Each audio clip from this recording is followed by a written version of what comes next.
everybody. Welcome. I'm Howie Howard from Mr. Furious Records. Joined once again by my friend, Cory Kibler. What's going on, Cory? Hey, boy. Hey. Hi. We're just chopping it up tonight. Going to do a couple questions.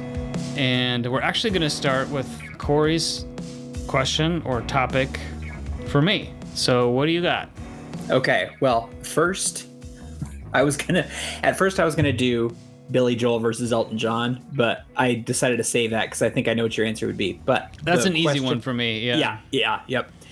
So the question I did land on was, right now, at your age, what would be your ideal conception of making it as a musician?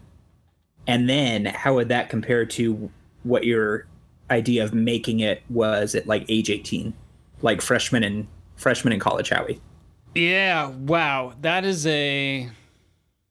actually like kind of a profound and crazy question that I'm going to tackle in reverse order, which is that, you know, coming up in the 90s, when bands would get signed and everything, like I did have like kind of a fantasy early in the Howie and Scott, you know, time, but I just thought, oh, like, wow, like if we write songs that are good enough and like we could get signed and be like indie musicians or like even radio musicians potentially, you know. So yeah, I did think about that for maybe 6 months or a year or something. And it very quickly became like, oh man, I just wish I could sell these boxes of CDs that I have in the basement. Yeah. So yeah, there was quite a rapid evolution through the college years of a decreasing scope of what even the ideal would be. And to zoom forward to today, and obviously we'll turn this question back to you as well, but like today I just want Bandcamp not to inshitify. You know what I mean? Like streaming is already like, I might be done with streaming. I don't know. I haven't finally decided, but I've been over the past 6 months, like even debating if I want to submit to streaming anymore, because there's always YouTube, right? So I'm kind of thinking like Bandcamp, I can do my own YouTube visualizer or like lyric video or whatever, put it on my own channel. Like YouTube still lets you do that. And maybe I can come up with a creative third option in terms of an RSS feed, or I've thought about physical, and you just send like a self-addressed stamped envelope. Remember those? Like, yeah, it would have to be like a padded media mailer, right? But just like, if you're willing to take the trouble to send the envelope, I will put a CD in it and send it back to you. Yeah. I mean, I should, while you answer, I'll try and think about what a nice next bonus layer to put on that would be. Yep. But truly at the moment, the distribution side feels so bleak that I just hope we can hang on to Bandcamp. Yeah. I love Bandcamp. Like, as they are, like, it's been pretty cool. Like, as out of all the ways that I've sold music, they've been somehow the most lucrative. By far. Like, that'd be great. Like, I remember when we put out the Believe the Honestry Bro CD. I mean, we still didn't make that much because we were charging people, you know, it was an EP, so we were charging people like $5 or something. But still, we sold a bunch of copies, and it was nice to be able to send people $40 or whatever. Like, I don't know, it's just nice. But yeah. So like you, when I was in high school and college, it was definitely the idea of being signed for sure, like ideally to a major label, but maybe to an indie label too. I remember in high school there was so much excitement because there are really cool bands in any given city, but I remember some of my favorite bands were coming out of LA when I was in high school. And it was so thrilling to be there in real time as like Phantom Planet blew up. And right, you have the fan club card that's like in the single digits or something. Yes, yeah, yep. I was in the Phantom Planet family, so that was happening while Kara's Flowers, soon to be Maroon 5, was blowing up, and it was super exciting. Like, I would say that at that point I would have said I wanted Phantom Planet's career because they were putting out kick-ass records and playing sold out shows and just crushing it and whatever. Like, it just seemed so cool. And they were signed to a major label at first. I don't know if they still are on. I think they just released their own records now, but at first they were on, Universal or something like that. And they weren't on the radio outside of K-Rock in LA or something until California came out. Anyway, enough about Phantom Planet. But anyway, so that was the ideal, and it definitely in my mind involved like touring a bunch and music videos and like, at that time in my mind, professional musicians who were signed to a major label made a whole bunch of money. Like, you learn later that it's actually hardly ever the case, but in my mind I was like, yeah, that'd be cool. And then when I think in college, when I started playing a lot more actual shows, then my idea of making it was a lot more like workmanlike, because you talk to bands that came through that were really, really good. And, some of them were pretty big indie bands that came through that we played with or saw or whatever. And they were making basically like an entry-level salary, but doing music for a living. And I thought that sounded really cool. Like, if I could make like, at that time, $30,000 a year off of music, and that's my job, that's pretty amazing. And maybe if the one thing that I didn't really realize is that how at the time we're in college, how integral touring was to that, like, getting to that point. Not just because you have to like get around and make a name for yourself and get your name out there and make fans and meet people, but also because for a label to sign you, they want to know that you're going to put in a whole lot of work to try and promote and sell a record. And some people, like, I know musician friends that were like always going on tour, always really wanted to go on tour. And I guess I could have tried to do it if I wanted to, but I just never wanted to bad enough, apparently. So that leads me to now, which is knowing myself well enough to know that I wouldn't have liked touring very much, or if I did, it would have been for the wrong reasons, and I'm glad I didn't go on tour when I was that age, because it probably would have done a number on me. Just waking up with your head next to a popcorn tin after night after night. Just over and over and over again. Wearing a Burger King crown. Kissing the Burger King. What's the most like shows you ever played in a row, like night after night, or maybe there's a break, but God, I don't know, maybe like 3 days in a row max, and that was because we played a show at Doan or something, and then we played a show at Knickerbockers, and if you remember this, Knickerbockers was like, oh, we have another touring band coming through tomorrow, but we don't have an opener, or opener canceled, so can you guys do it? And so we just left our gear there, and came back the next day. So I don't remember that at all. Part of my world tour was playing Knickerbockers 2 nights in a row on a Tuesday and a Wednesday. Wow. Yeah, so there was that. But now, if I could, if making it presumably means doing music professionally, it means I don't even have to make that much, but I never leave the house unless I want to. And I do all my recording here, and it's, I don't know, it's just like streamed online on Bandcamp, or like licensed in shows or something, I guess. I don't know. But it involves yeah. Go ahead, finish your thought. No. What does it involve? I was just going to say, it does not involve touring or playing shows if I can avoid it. Probably. Yeah.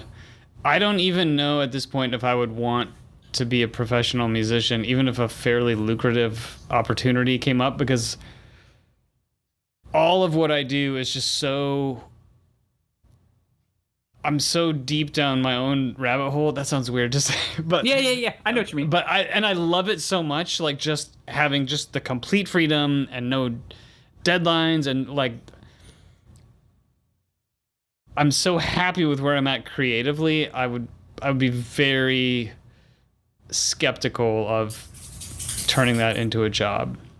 Yeah, absolutely. I got to loop back to like 3 things, but like the most shows I ever played in a row was 3, but they were legit on the road. It was the Howie and Scott, Arturo Got the Shaft Rocktober tour. So we did one of those weekends we did like Hastings and then Junction City, Kansas, and maybe we did 2 shows in Junction City or something. There was 2 Kansas shows. But like we had to find a house to crash at and everything. So it was like Thursday, Friday, Saturday or something. And it was fun to play the shows, even though they were barely attended, and it was fun to hang out with Rob and everything, but just like the way those days go and how when you're not playing and you're just like killing time or whatever, that just does not agree with me whatsoever. So I would have been a terrible touring musician. I would have become depressed or turned to substances or something worse very quickly, I think. So I'm glad that never happened. On a positive note, I think I came up with a really good answer of how I would optimistically love to make it today. And it's really practical advice. There's this thing written, I don't know, 10 years ago or more, maybe, called 1,000 True Fans. And I'll link to it. You can look it up online. It's kind of well known in indie circles, but it's about, if you can basically develop your email list or whatever communication platform you have and get 1,000 real people who will buy an album a year, and some of them will buy a premium type of product, whether it's a t-shirt or a house show ticket, but you can get to that $30,000-$40,000 income level with 1,000 true fans who are real, not like social media followers, but are real fans who love your music and will support you on a regular basis. And that's very doable. Like the piece kind of lays out the pathway. And, you got to grind it out, but it is very kind of tangible and practical as far as the steps that you would take to get there. So that would be amazing. I've never had the brain space between work and family and making music and working on gear. I suppose pedals and synth gear and that kind of aspect of things have taken up the time and energy I would need to devote to kind of following that path. But, maybe we're inching our way there on the pod. We just had our biggest pod day ever a couple weeks ago with Sylvie Altoff. Shout out to Sylvie and all the Sylvie heads out there. Sylvie and her crew gave us our biggest day ever by more than double the previous biggest day, so that's pretty sweet. Dope. Yes. And the pod just keeps ticking along. So I don't know how many records we're selling yet, but I think I've said it before, but my dream for the pod is that I could tell an artist like, hey, if you come on, you're going to sell 10 extra records. I would love to be able to get to that point. Yeah, be incredible. But yeah, that's what it would look like for me today. I'd be thrilled with that. And I'm thrilled. I don't want to be down on I'm happy with what I'm doing. If I wasn't happy, I'd do something different, Yeah. I think that's the real piece of it, is that, so I kind of said this earlier, but there are things that I thought that I wanted to do, or that, successful musicians do, and I didn't do several of them. And at first I thought you think maybe it didn't come around because it just didn't work out or the timing was wrong or whatever. But I think really, oh, that's Cooper back there. It's because you don't want to. Like, if I really wanted to go on tour at some point, I would have made it happen. Like, I would have done it. But more of me didn't want to, right? Because of what you were talking revealed about. Like, preferences, right? Yes, like totally. Like there's a moment during the show that I really enjoy, which is about 2 songs into the set, and then it's over. And everything before is very stressful for me.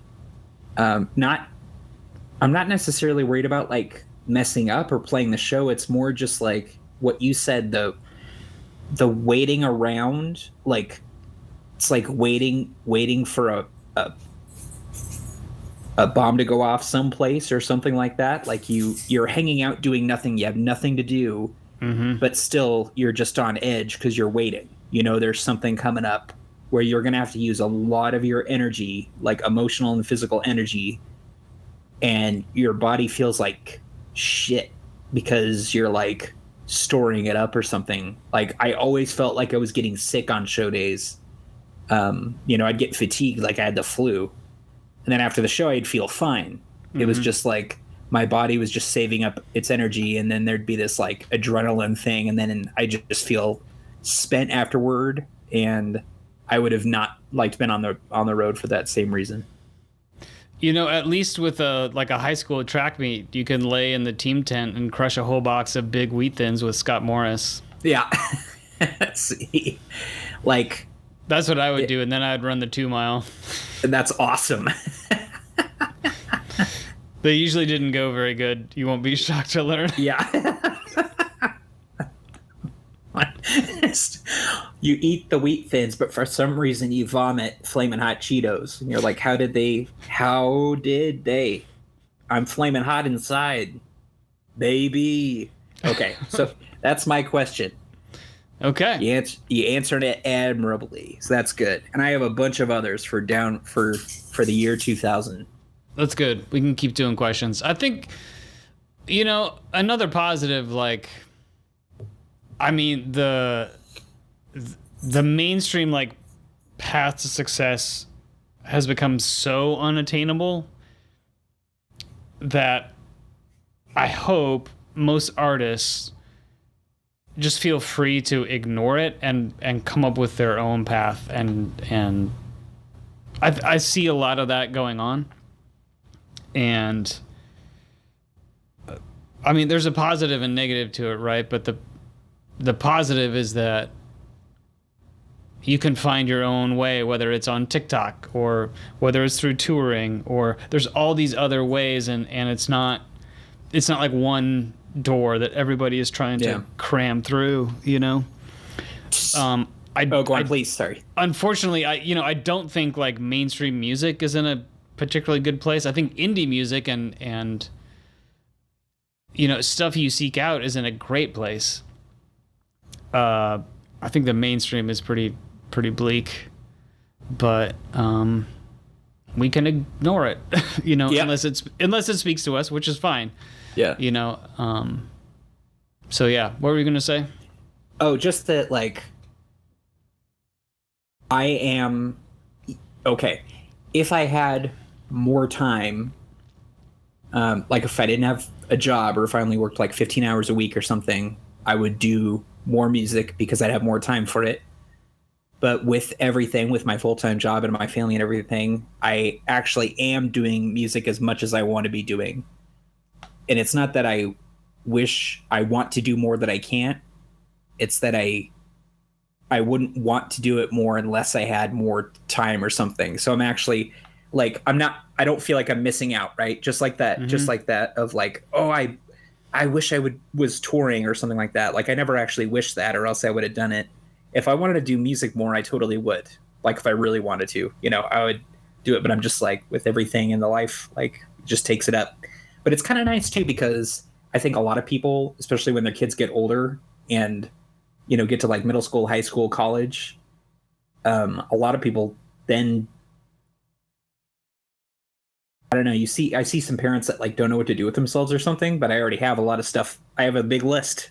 Yeah. You know, like stuff I'm going to spend more time on. And then the other thing is that, yeah, the mainstream. I always read articles about bands that would go and audition for record label. You could just go to a record label and audition for them in the 40s and 50s and 60s and 70s. And if your songs were good, they'd give you a contract, which like seems so quaint to me now. Like you were talking about, like when we were younger, you know, you picture making it. You're like, oh, if I write songs that are good enough, then someone will pay me for them. And I thought that all the way up until I was like 25 or something like that. I did. And that was I want to be clear, that was very naive thinking on my part. Like, yeah. I was just really clueless about the power structure of it all. Yes, I totally thought, oh, to be a professional musician, you have to be really good at writing songs and playing. That's totally what I thought. I had no idea that it had very little to do with that. And that was the case in the 90s for sure. And it's super duper the case now. Like that, I'm not saying people aren't talented, but I'm saying that you have to be talented, and the criterion for making has nothing to do with talent almost. Like there's this other big, long set of things you have to fulfill.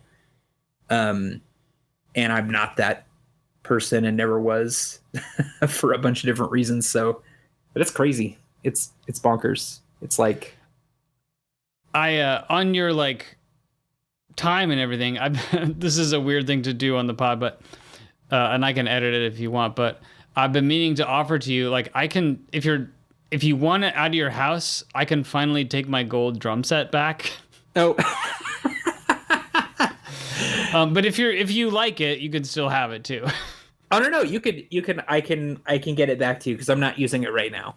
So. But if you ever would use it, you can keep it. Okay. But if it's a problem and you're storing it's a problem, I can take it back now. Storing's not a problem. I eventually want to get it. Like I just keep forgetting. I'll write myself a note. After this podcast, I'll send myself an email. But I want to set it up and I can mess around with it. Oh, sweet. Yeah. Because I think she would have a blast, and like, you know, you can be a brand new person to a drum set and make a beat that'll work for a song. You know what I mean? So like, that's true. I think that'd be really, really awesome. Plus, it's so fun to hit a snare. You know what I mean? Like, it's cool. So anyway, all right. What is your question, Howard? Well, I'm gonna save it for next week's episode. So listeners, sorry about that. Subscribe, like, comment. Tell us what you think. Have a great week. And we will talk at you next week on Dat Fury Radio. Bye.